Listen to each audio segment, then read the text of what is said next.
Hello, नमस्कार, आदाब। मैं हूं मोहम्मद अहमद काजमी, लेकर आया हूं फ्राइडे का खास प्रोग्राम साउथ एशिया पर नज़र सैयद अली मुश्तबा के साथ।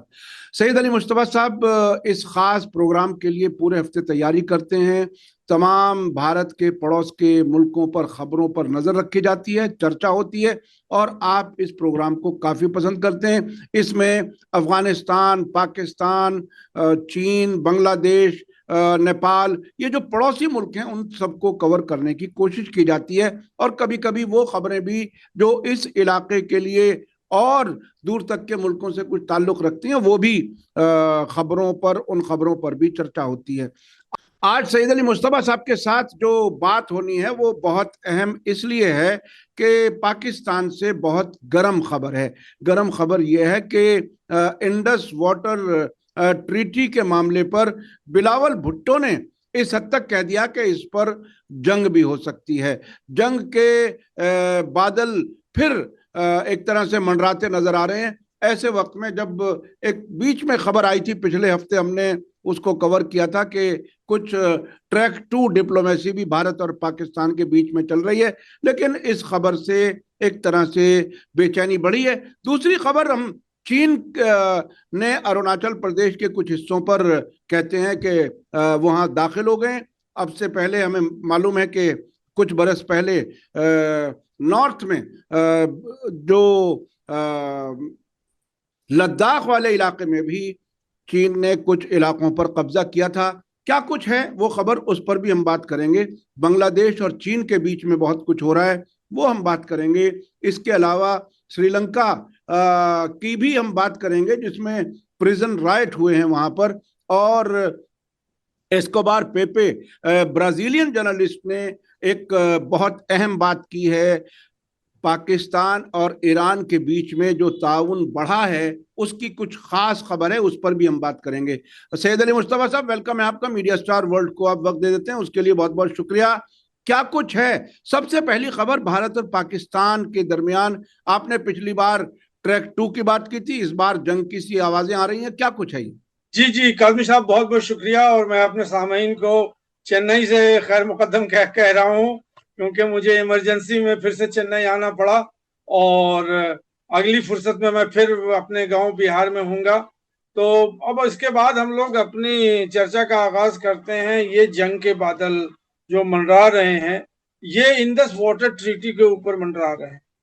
अब मैं अपने सामीन को ये बता दूं कि इंडस वाटर ट्रीटी जो है वो कश्मीर में दो डैम हैं, जो कि मतलब कश्मीर जो इंडियन कश्मीर है इसके अंदर वो हैं। और ये सोर्स ऑफ वाटर जो है वो इंडस रिवर से निकलती है। और ये इसका बंटवारा जो है 1961 में वो हो चुका है। इसको वर्ल्ड बैंक ने जो है वो उसकी इसकी गारंटी ली है, और उसके बाद कहा है कि जो पानी कितना क्यूबिक मीटर पानी जो है वो इंडिया छोड़ेगा पाकिस्तान के लिए। और पाकिस्तान का पूरा पंजाब जो है वो इसी वाटर पे मतलब आश्रित है, जो कि मतलब अपनी खेती पे और इस पे। तो इंडिया के लिए जो प्रॉब्लम क्या है कि इस वाटर के ऊपर वो डैम जो जो इंडस डैम है, यहाँ पे वो श्री कृष्णा नगर कृष्णा वाटर डैम है। और एक जो है वो वल्लूर डैम है। और एक और डैम है, उसका नाम है राफ्टर डैम। ये सब डैम जो हैं इसमें बहुत कम, ऊपर से ही कम बहुत पानी आते हैं। अब इसके ऊपर आपको मालूम होगा कि इंडियन कश्मीर में बिजली की बहुत किल्लत है। और इस बिजली को बनाने के लिए इंडिया इनका इनका जो है डैम का हाइट जो है वो बढ़ा रही है। तो ये काफी टाइम से फ्रिक्शन है इंडिया और पाकिस्तान में। अभी जो ऑपरेशन सिंदूर हुआ था उसके बाद जो है इंडिया ने एक प्यूनिटिव मेजर लिया, जो कि उसने कहा कि अगर आतंकवाद पाकिस्तान बंद नहीं करेगा तो हम उनको इंडस वाटर का जो है वो पानी बंद कर देंगे। तो अब जो है वो ये है सूरत हाल के इंडिया को पानी खोलना है, पाकिस्तान को पानी लेना है। और, और पाकिस्तान के जो जो रिवर चल रहे हैं, जैसे झेलम है और भी जो दूसरे रिवर्स हैं, उसके अंदर पानी की कमी हो गई है। तो इंडिया के लिए तो जाहिर सी बात है कि यूपी बिहार और दिल्ली में तो इसका कोई चर्चा नहीं है। लेकिन क्योंकि हम साउथ एशिया वाले हैं और हमारा प्रोग्राम जो है वो साउथ एशिया पे नजर है, तो पाकिस्तान में बहुत बेहतर से इस पे मतलब बुखलाहट है। और किसी तरह का कोई संदेश इंडिया से नहीं जा रहा है कि वो कैसे वाटर छोड़े। तो अब जो है पाकिस्तान की खबर हम लोग ले लेते हैं। तो अभी इस्लामाबाद में एक बहुत मतलब धमाके खेज या धुआंधार जो है सेमिनार हुआ था, जिसमें कि उनके जो फॉरेन मिनिस्टर हैं और डिप्टी प्राइम मिनिस्टर हैं इसहाक डार, उन्होंने बहुत धमकी दी है इंडिया को।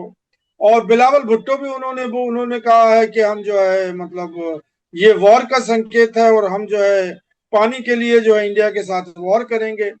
जो तीसरे एक मिनिस्टर थे उन्होंने तो न्यूक्लियर धमकी दे दी है कि अगर इंडिया वाटर नहीं खोलेगा तो फिर हम को लाहक जो है वो न्यूक्लियर हथियार इस्तेमाल करना पड़ेगा। अभी उसके सेमिनार के बाद फिर जो है बिलावल भुट्टो ने स्टेटमेंट दिया है कि Pakistan will go to war. अब इसके बाद आगे जो इसकी इसकी जो बिल्डअप है कि ये पूरा इंडस वाटर का जो मैटर चल रहा है, ये अब आसिम मुनीर ने शहबाज शरीफ से अपने हाथ में ले लिया और उन्होंने कहा कि इसका मिलिट्री सोल्यूशन है। और अब ये पार्लियामेंट और हाथ उठाने का और वीटो करने का ये सब मामला चला गया है। अब जो हमारे न्यूक्लियर जनरल हैं, 5 star field star field marshal, वो इसकी उसका उसका अपने हाथ में ले रहे हैं। तो मेरा ये कहना है, अब हम लोग तीसरे पड़ाव पर आ जाते हैं कि क्या इंडिया वॉर अफोर्ड कर सकती है पाकिस्तान को इस अभी के माहौल में। ये तो मतलब हमारे प्रधानमंत्री को ही बात करनी होगी, क्योंकि उनसे आगे कोई और तो है नहीं जो डिसाइड करेगा। अब ऑपरेशन सिंदूर तो चल रहा है, प्राइम मिनिस्टर ने कह दिया कि ऑपरेशन सिंदूर चल रहा, किसी वक्त भी हम ऑपरेशन सिंदूर को लॉन्च कर सकते हैं। पाकिस्तान जो है वो वॉर रेडी है। वो वॉर रेडी इसलिए है कि अफगानिस्तान से वो वक्तन फवक्तन लड़ता रहता है और इधर पाकिस्तान इंडिया के साथ ऑपरेशन सिंदूर किए हुए है। दूसरी बात है कि चाइनीज जो, देखिए अब वॉर जो है वो ओल्ड फैशन वॉर नहीं है। ईरान ने सिखा दिया दुनिया को कि कैसे 21वीं सेंचुरी वॉर लड़ी जाती है, जिसमें कि अब 5 डोमेन और ऐड हो गए हैं, जल सेना, वायु सेना और थल सेना। ये ये जो है वर्ल्ड वार की के मतलब डिनोमिनेशन थे कि जो कि वॉर लड़ते थे। अब इसमें 5 कड़ी और जुट गए हैं, जिसमें साइबर वॉरफेयर है, इलेक्ट्रॉनिक वॉरफेयर है, स्पेस वॉरफेयर है, सैटेलाइट वॉरफेयर है, ड्रोन और मिसाइल वॉरफेयर है। क्या इंडिया तैयार है? जहां तक मेरी नॉलेज है, क्योंकि एयरफोर्स जो है डोमिनेंट रोल प्ले करेगा, इंडिया को चाहिए कि उसके पास कम से कम नहीं तो 45 स्क्वाड्रन होने चाहिए उसके फुल कैपेसिटी के लिए। लेकिन आज के डेट में जो जो माहिरीन है वो ये कहते हैं कि इंडिया के पास 21 स्क्वाड्रन है, 28 जो है वो फंक्शनल है, बाकी जो है 21 और 28 में आप जुड़ा दीजिए 7 स्क्वाड्रन है। वो विंटेज विंटेज जो है वो मिसाइल, वो जेट एयरक्राफ्ट है जो कि रशिया से मतलब वो फ्लाइंग कॉफिन है। तो इतने डिप्लीटेड एयर पावर से क्या इंडिया लड़ सकती है कोई वॉर? चाहे वो चाइना से वॉर, ये चाइना जो है ये तो वॉर होगी तो टू फ्रंट वॉर होगा, सबको मालूम है, जैसे सिंदूर में हुआ था। चाइनीज जो है, तो चाइनीज ने इंकशाफ कर दिया कि हम तो बैठे थे इस्लामाबाद में या जहां भी रावलपिंडी में, और उनको हम गाइड कर रहे थे। इधर वो ईरान से उन्होंने जो है एक बहुत अच्छा पाकिस्तान ने डेवलप किया हुआ है अपना रिलेशनशिप, हम लोग उसके बारे में भी डिस्कस करेंगे। सऊदी अरेबिया से जो संधि है उसमें यह है कि अगर ईरान पाकिस्तान पे अटैक करेगा कोई भी मुल्क तो वो सऊदी अरेबिया से वॉर होगा। और अमेरिका तो जानते ही हैं, तो हमने पहले भी डिस्कस कर लिया था, चाइना भी है, अब ईरान भी है, अमेरिका भी है। और तो क्या ये इंडिया इंडिया के बारे में और भी मैं कह देता हूं कि इंडिया के पास जो एमिनेशन हार्डवेयर है उसके लिए आपको याद होगा जब गलवान हुआ था तो राजनाथ सिंह और जयशंकर रशिया पहुंच गए थे वहां से कारतूस और हार्डवेयर लाने के लिए। यहाँ चाइनीज आके बैठ गए थे, 20 लोगों को मार दिया था।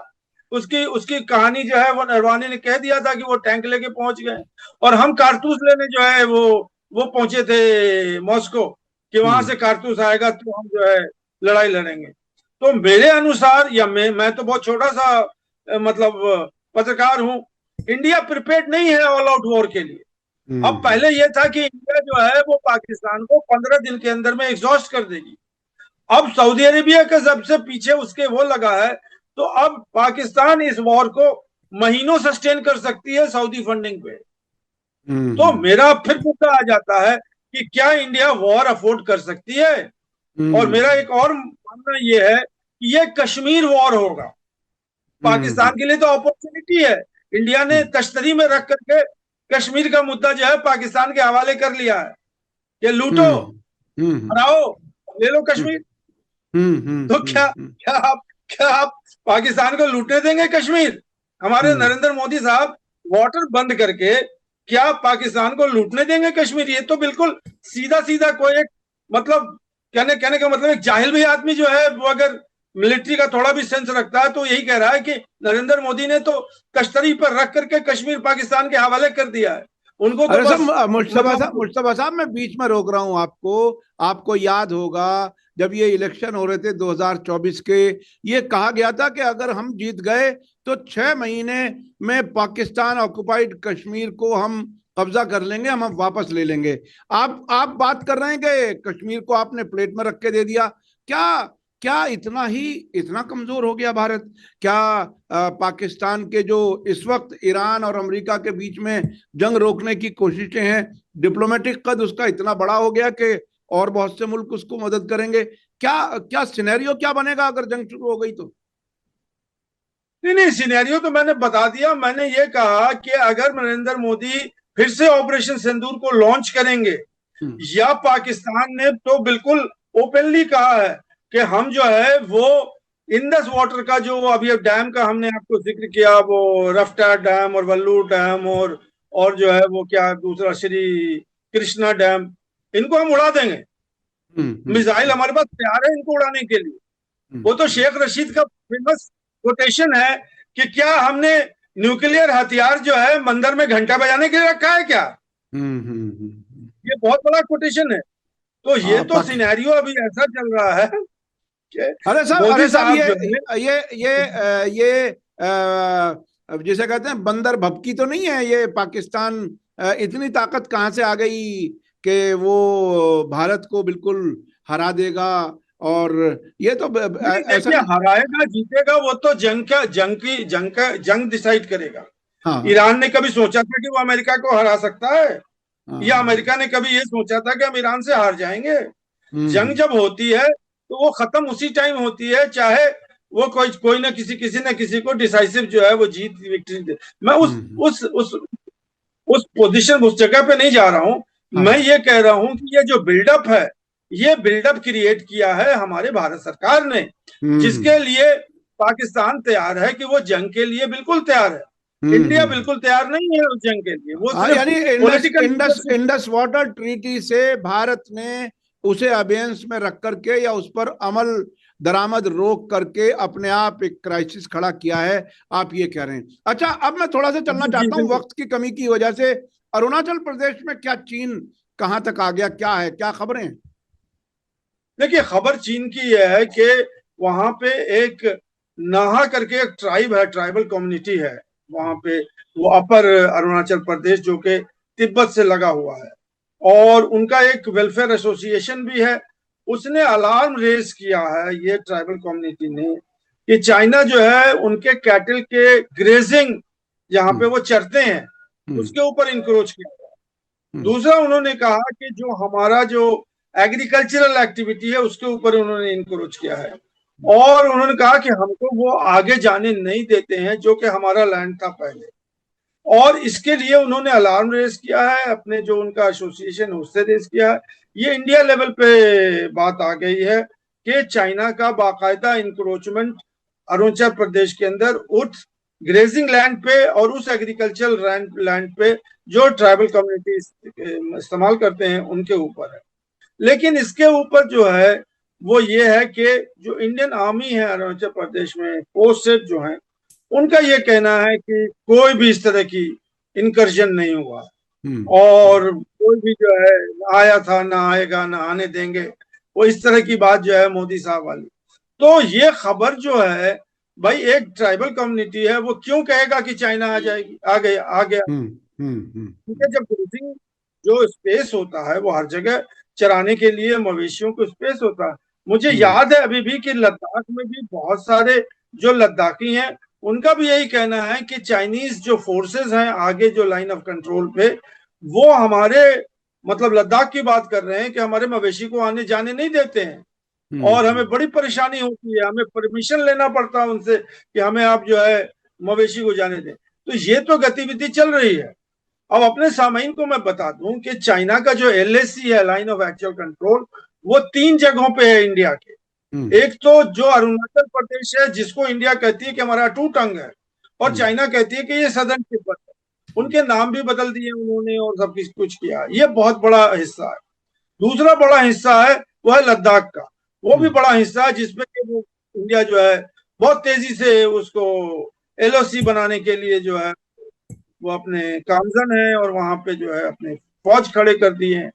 और तीसरा हिस्सा जो है वो है आपके हिमाचल प्रदेश में। वो एक छोटा सा हिस्सा है जिसके बारे में बहुत से मतलब जो एक्सपर्ट हैं उन्होंने कहा कि इसको रिजॉल्व करना बहुत आसान काम है। लेकिन ना ही ये तीनों जगह जो है वो चाइना का प्रेशर है। तो हम जो है वो आज आपके माध्यम से यही बताना चाहते हैं कि लद्दाख की कहानी तो बार बार उछलती रहती है कि चाइना ने ये कर दिया, चाइना ने वो कर दिया, इंडिया ने उसके जवाब में ये किया, ये किया। अब ये जो गतिविधि अरुणाचल प्रदेश में है, इसकी रिपोर्टिंग बिल्कुल नहीं हुई है, तो हम आपके माध्यम से इसकी रिपोर्टिंग करना चाह रहे हैं। जी जी जी जी जी। अच्छा, अगर एक और खबर है चीन से ही मुताल्लिक है, यानी ऐसा लग रहा है कि चीन भारत को ऐसे जकड़ने की कोशिश कर रहा है, या ये कहिए कि जो हमारे यहाँ से सार्क कमजोर किया गया उसके साथ साथ ऐसा हो रहा है। ये बांग्लादेश, चीन और म्यांमार, ये एक कनेक्शन बनता जा रहा है। वो क्या कुछ है, वन बेल्ट वन रोड वाला मामला वहां किस हद तक पहुंच रहा है? क्या खबर है उस फ्रंट पर? चूंकि हम जब अरुणाचल की बात कर रहे हैं तो वो उससे बिल्कुल लगा हुआ इलाका है वो। जी जी, चाइना ने जो ये CPEC है, चाइना पाकिस्तान इकोनॉमिक कॉरिडोर, ये तो बन चुका, उसका दूसरा फेज भी चालू हो गया है। वो चाइना और पाकिस्तान और गादार पोर्ट और सब की कहानी है और क्या है। अब इसी तरह का नया प्रोजेक्ट जो है वो चाइना लॉन्च कर रहा है। इसका नाम क्या होगा? ये CP जो है CPEC में ये शायद M और B, CMB इकोनॉमिक कॉरिडोर होगा, म्यांमार बांग्लादेश, इसकी अनाउंसमेंट करते हैं। और इसका ये है कि ये इंडियन ओशन में जो पोर्ट्स है म्यांमार के लगे हुए इंडियन ओशन पे और बांग्लादेश में, तो नाम भी आ गया है मोंगला पोर्ट।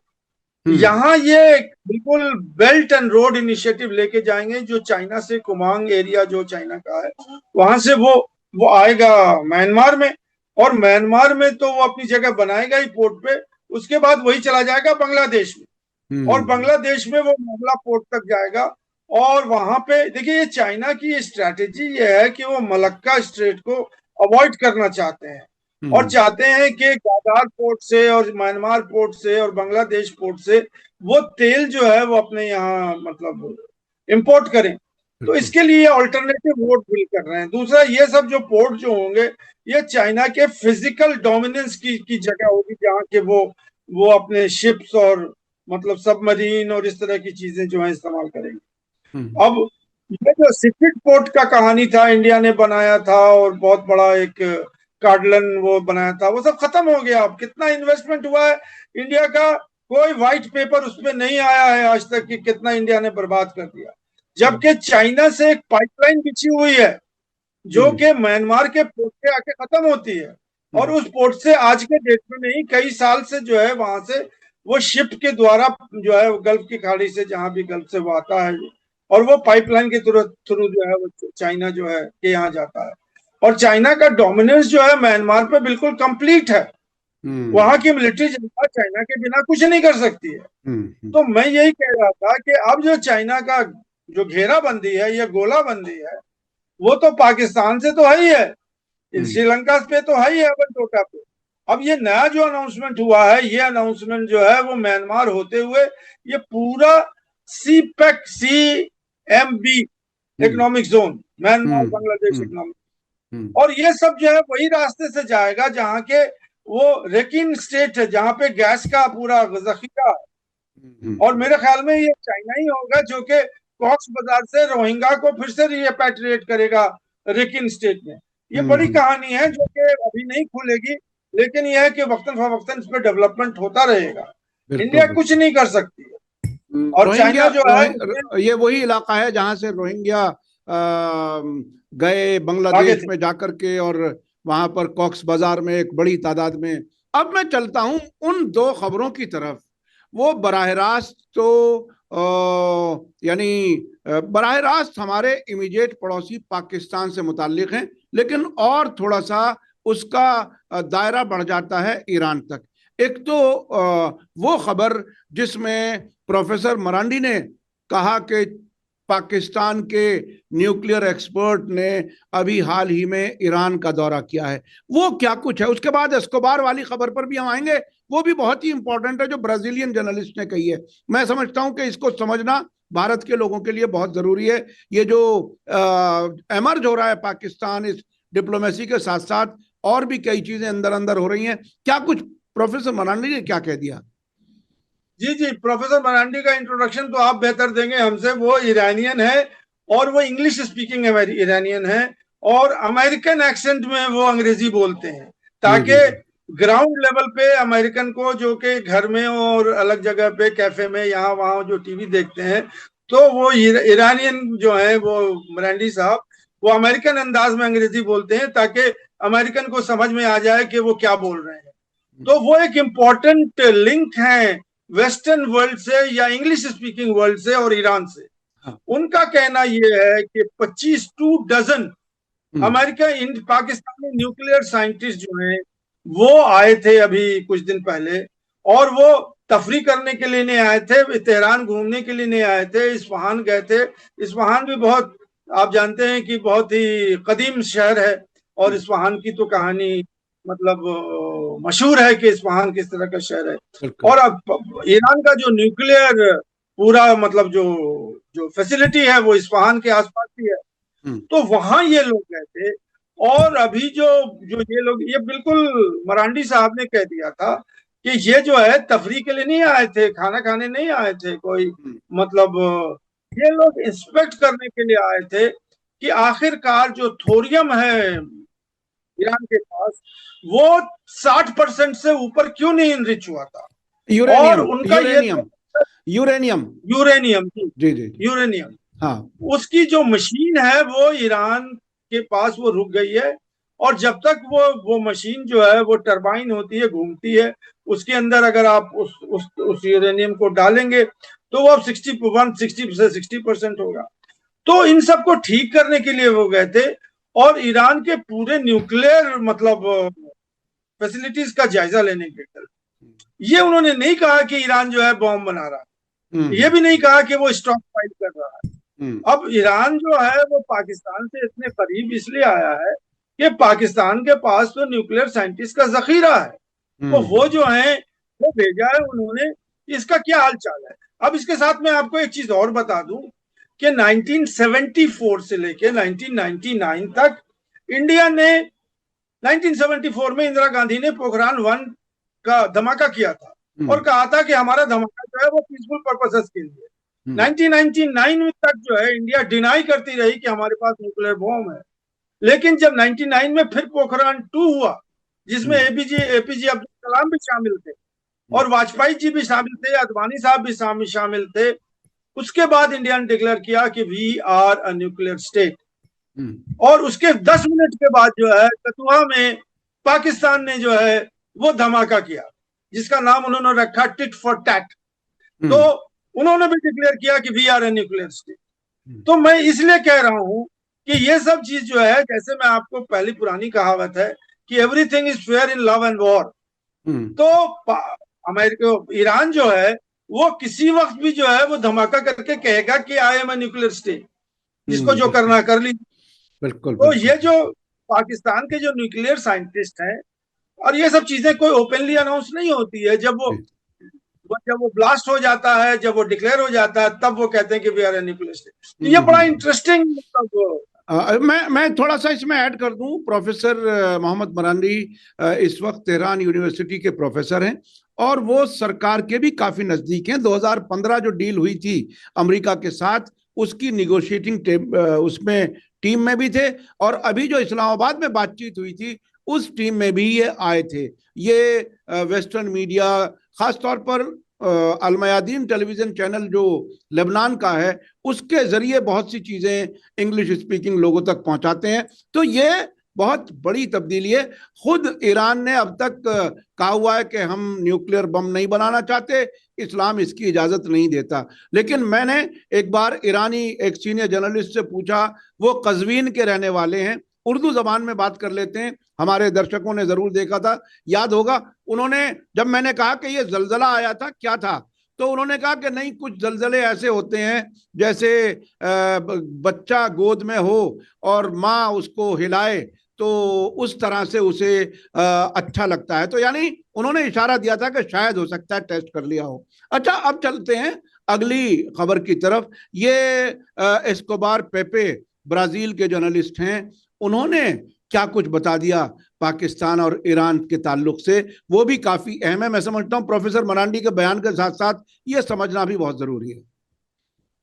जी जी, एस्कोबार पेपे जो हैं ये ब्राजीलियन जर्नलिस्ट हैं, इनको आप बेहतर जानते हैं हमसे, हमने तो उनका वीडियो देखा है। उसमें उन्होंने वीडियो में इंकशाफ किया है अंग्रेजी जबान में कि लारेजानी जो ईरान के लीडर हुआ करते थे, उनकी शहादत के बाद कोई भी असैसिनेशन ईरान में नहीं हुआ।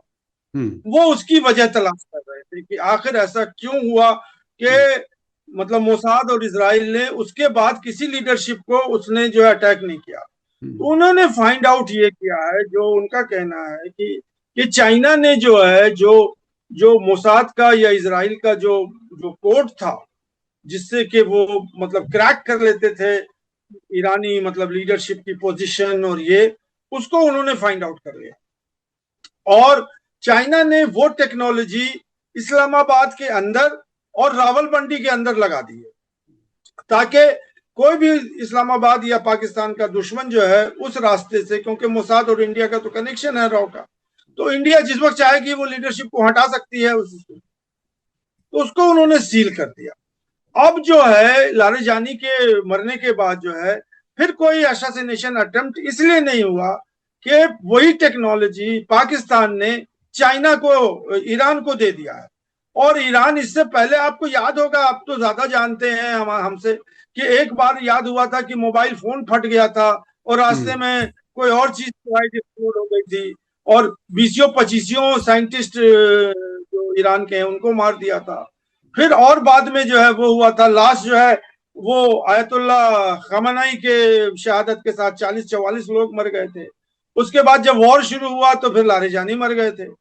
तो ये अब एक नई खबर आई है, और इसकी जो है इंकशाफ जो है, जो अभी स्विट्जरलैंड में जो बात हो रही थी, नेगोशिएशन हो रहा था अमेरिका और ईरान का, उसमें खबर आई थी कि पाकिस्तान ने उस असैसिनेशन अटेम्प्ट को, जो आसिम मुनीर और शहबाज शरीफ और इंक्लूडिंग इसाक डार, इन सबको मोसाद उड़ाना चाहता था स्विट्जरलैंड में, उसकी भनक मिल गई थी।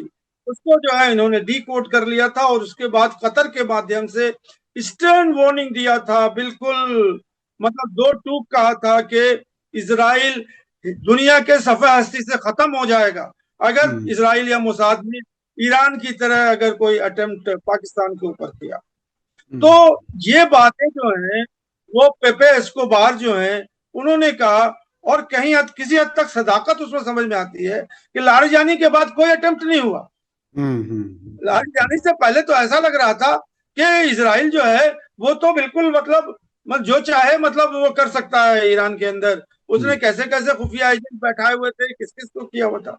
लेकिन ये चाइनीज के डी कोडिंग की वजह से, अब मैं ये भी बता दूं कि चाइना कितनी हद तक आगे पहुंचा हुआ है, किस किस लेवल पे वो वॉर को मतलब समेट सकता है या किस लेवल पे वॉर को देख सकता है। और अब वो टेक्नोलॉजी अब बाकायदा इस्लामाबाद और रावलपिंडी में वो लग गया है। और जाहिर सी बात है कि उसके जो दुश्मन होंगे, अब दो ही दुश्मन मुझे अभी तो समझ में आ रहे हैं, तीसरा तो अफगानिस्तान है जिसके पास तो अभी 100 साल लग जाएंगे उन सब टेक्नोलॉजी को लाने में, या तो इजराइल लाके उन्हें दे। तो ये मैं आपसे कह रहा था कि ये जो है बड़ा बड़ा इंकशाफ है जो कि पेपे एस्कोबार के बारे में एक बता दूं, हमारे दर्शकों को शायद याद होगा, मैंने एक वीडियो दिखाई थी जब हसन नसरुल्लाह का दफन का प्रोग्राम था जिस दिन बैरूत में, उसी दिन प्रोफेसर मरांडी ईरान वाले और अलमयादीन टेलीविजन चैनल की जर्नलिस्ट जैनब अल सफ़ार और ख़ुद ये एस्कोबार तीनों लोग उस बॉर्डर एरिया तक पहुंचे थे जहां कुछ 100 गज की दूरी पर इजरायली फौजी खड़े हुए थे और उन्होंने बंदूक तान दी थी उनकी तरफ। मैंने बाद में वो वीडियो हमने दिखाई, मैंने बाद में बात की जैनब अल सफ़ार से, वो उनसे मेरी मुलाकात है, एक बार वो दिल्ली आई थी तो उन्होंने बताया कि एक बार तो पेपे एस्कोबार एकदम खौफजदा हो गए थे कि ऐसा ना हो कि वो गोली चला दें। तो ये एक बहुत ही साफ शफाफ जर्नलिस्ट हैं, अपनी बात बहुत अच्छी तरह से इन्वेस्टिगेट करके चीज़ों को रखते हैं और जो उन्होंने बात की है उस पर भरोसा किया जा सकता है। जी, अब एक आखिरी खबर है जिस पर हमारी बात होनी है, वक्त हमारे पास खत्म होने के नजदीक है। श्रीलंका में प्रिजन रॉयट हुए हैं, आप तो चेन्नई में हैं, आपके बिल्कुल नजदीक है, वो क्या कुछ है वाकया? हमारे पास 2-3 मिनट हैं, उस पर उसमें बात कर ली जाए। जी जी, ये बहुत खबर है जो आप कह रहे हैं, चेन्नई में है और मैं श्रीलंका के ऊपर नजर रखता हूँ। वो आप भी रख सकते हैं जितना मैं रख सकता हूँ, क्योंकि हमसे बहुत फासला है श्रीलंका और हमसे। लेकिन बहरहाल हम लोग खबर पे चलते हैं जो कि बहुत इंपॉर्टेंट खबर है और पूरे साउथ एशिया के प्रिजन के ऊपर एक बहुत बड़ा पर्दा उठ रहा है। ये जो है, ये वेस्टर्न प्रोविंस के अंदर जो है एक प्रिजन है जिसपे एक प्रिजन राइट्स हुआ है, जिसमें 25 या 26 लोग मारे गए हैं और 100 से लोग ऊपर जो है वो घायल हुए हैं। और ये बिल्कुल बाकायदा ऑल आउट दो ग्रुप के बीच में जो है वो कह लीजिए कि भिड़ गए और जंग हो गया। और जो भी कुछ कह रहे हैं वो अंदर प्रिजन के अंदर, और उसमें गोलियां चली हैं। और उसके बाद जो है ये 25 लोग जो मरे हैं, ये छोटा मोटा फिगर नहीं है, पूरे पूरे मतलब साउथ एशिया के जितने भी प्रिजन है। अब इसमें वजह लोग सब पूछेंगे कि क्यों मारे गए, तो ये सब जो है ड्रग माफिया है। देखिए श्रीलंका जो है ये वो जेल चारों के तरफ जे, से ये जेल के अंदर होने वाले दो ग्रुप्स के बीच में टकराव और उसमें बंदूकों का इस्तेमाल, फायरिंग होना, ये तो खुद बहुत ही अजीब बात है। आमतौर पर जेल के अंदर जो कैदी होता है उसके पास तो हथियार क्या, छुरी नहीं होती साहब, सलाद काटने के लिए छुरी नहीं होती, लोग जुगाड़ से सलाद काटते हैं, तो वहां इतने हथियार पहुंच जाना ये तो बहुत ही अजीब बात है। जी, यही तो अजीब बात मैं आपके लिए इसीलिए तो ये खबर बनी है। जी जी। देखिए वहां पे क्या है कि श्रीलंका को पहले समझ लीजिए कि चारों तरफ जो है वो एक जजीरा है, चारों तरफ जो है उससे समंदर का पानी है। और इंडिया से ही ज्यादातर, इंडिया से जो ड्रग स्मगल होते हैं यहाँ के लैंड रूट से, वो खासकर हमारे तमिलनाडु से जो आपने कहा कि कनेक्शन बनता है, यहाँ छोटे छोटे बोट्स में जो है वो ड्रग्स लेके श्रीलंका पहुंच जाते हैं। और वहां बहुत बड़ी तादाद है जो ड्रग्स की दुनिया में तिजारत करता है और ये पकड़े जाते हैं। पकड़े जाने के बाद ये जेल में बंद हो जाते हैं। लेकिन इनका इनका जो तिजारत है वो कम नहीं होता। दो ग्रुप तो थे, एक ग्रुप वो चाहता था कि जो हमारा तिजारत है वो चलता रहे, दूसरा ग्रुप वो चाहता था कि नहीं, इसको रोका जाए। इसी दोनों में जो है वो झड़प हुआ और उसके बाद जो है इतना बड़ा जो है वो मतलब ये है कि कैजुअलिटी हुई। अब इसके साथ मैं आपको बता दूं कि यूपी, बिहार और इस तरह के प्रिजन के अंदर जो हालात हैं, ये बड़ा सब्जेक्ट है प्रिजन के वेलफेयर के लिए और प्रिजन के सुधार के लिए। हमारे एक दोस्त हैं वो इसी पे काम करते हैं, क्योंकि ये ओवर क्राउडेड प्रिजन है। इसके अंदर जो भी डॉन होते हैं उनके पास सारी चीजें, एक बार आप सर्च कर लीजिए तो हजारों के तादाद में मोबाइल फोन मिल जाएंगे, जिससे वो बाहर की दुनिया में अपना तिजारत जो है वो कंटिन्यू रखते हैं। वहां वेपन मिल जाएंगे, उनके पास वेपन होते हैं। ये बहुत बड़ा मतलब इंकिशाफ हुआ है जो कि साउथ एशिया के ऊपर प्रिजन के अंदर क्या हो रहा है उसके ऊपर से पर्दा उठता है। तो मैं ज्यादा इसको और तफसील के लिए जी जी नहीं, जी, क्योंकि हमारे लिए ये साउथ वाकन एशिया बहुत बड़ी, ये बहुत बड़ी खबर थी और खबर है, बहरहाल जिस पर नजर रखने की जरूरत है। बहुत बहुत शुक्रिया सैयद अली मुश्तबा साहब। आप कल, जी जी, आप कुछ बात कहना चाहते हैं आखिर में? जी। वो एक छोटी सी खबर है, शायद निकल जाए, क्योंकि मैं इसको बहुत दिन से सोचा हुआ था। ये जो अभी हम लोग का वर्ल्ड कप चल रहा है फुटबॉल का, फीफा वर्ल्ड कप, इसका फुटबॉल जो बनता है 104 मैचेस होने वाले हैं फाइनल तक। उसका जो फुटबॉल बनता है वो सियालकोट से बन के जा रहा है। और बाका फीफा ने एक कंपनी है सियालकोट के अंदर जिससे कॉन्ट्रैक्ट किया है, और एडिडास कंपनी है जो जिसने डिजाइन बनाया है जर्मनी में। और जर्मनी से वो डिजाइन बन के कितना वेट होगा, कितना क्या होगा, उसमें एक बैटरी भी लगी हुई है उस फुटबॉल के अंदर, पहली बात, जो कि कंट्रोल करती है उसके हवा के प्रेशर को। और वो पाकिस्तान से, सियालकोट से बन के जा रहा है। और ये भी बता दूं कि सियालकोट जो है वो फुटबॉल मैन्युफैक्चरिंग का दुनिया का हब हो गया और 70% फुटबॉल जो है वो सियालकोट से बनती है। तो ये एक लाइट स्टोरी है। हम जी जी जी जी बिल्कुल बिल्कुल। ये लाइट तकरीबन ऐसा है जैसे मैं दिल्ली में रहता हूं और भारत में हमारे पड़ोस में एक छोटा शहर है मेरठ, वो भी स्पोर्ट्स के सामान के बनाने के लिए काफी मशहूर है। आपने सियालकोट के बारे में ये बताया, बहुत बहुत शुक्रिया। और हमारे पास वक्त खत्म हो रहा है। मैं अपने दर्शकों से कहना चाहूंगा आज का वीडियो आपको कैसा लगा कमेंट्स में जरूर लिखें और ज्यादा से ज्यादा लोगों तक शेयर करें। इसी के साथ मुझे दीजिए इजाजत। धन्यवाद, शुक्रिया। जय भारत, जय हिंद। हमारे चैनल मीडिया स्टार वर्ल्ड को सब्सक्राइब कीजिए और बेल आइकॉन दबाइए ताकि हमारी हर नई वीडियो का नोटिफिकेशन आपको सीधे मिलता रहे। अगर आपको हमारी खबरें पसंद आती हैं तो उन्हें अपने व्हाट्सएप, इंस्टाग्राम, फेसबुक और ट्विटर अकाउंट्स पर शेयर करना ना भूलिए ताकि और लोग भी हकीकत से वाकिफ हो सकें।